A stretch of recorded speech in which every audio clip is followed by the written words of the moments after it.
ورشکستگی شرکت هوایی پاکستان.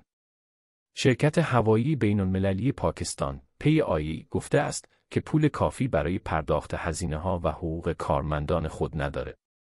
رسانه‌های محلی گزارش دادند که این شرکت ممکن در جریان چند روز آینده ورشکست شود.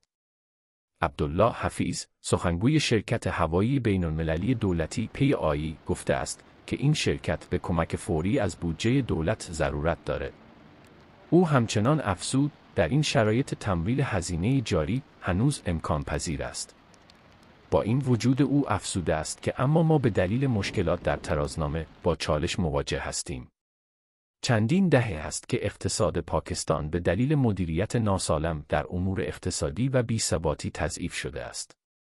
این امر سبب شده که پاکستان از روی ناگزیری با صندوق جهانی پول معامله‌ای را انجام دهد.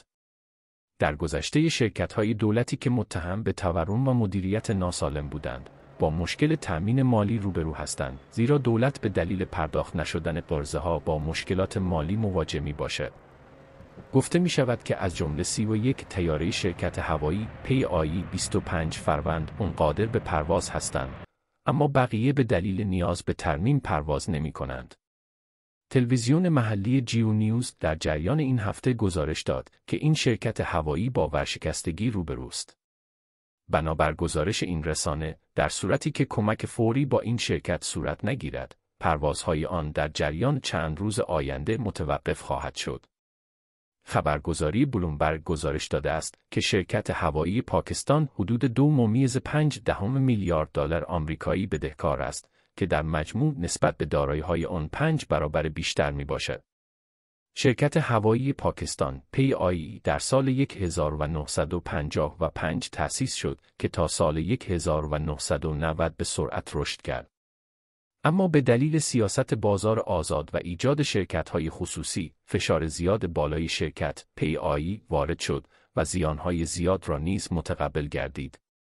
اسم این شرکت به دلیل اعتصابات، گروگان گیرها و سانحه نیز صدمه دیده است، مانند سقوط یکی از طیاره‌های این شرکت در سال 2020 در شهر کراچی که سبب کشته شدن 97 مسافر و حمله آن شد.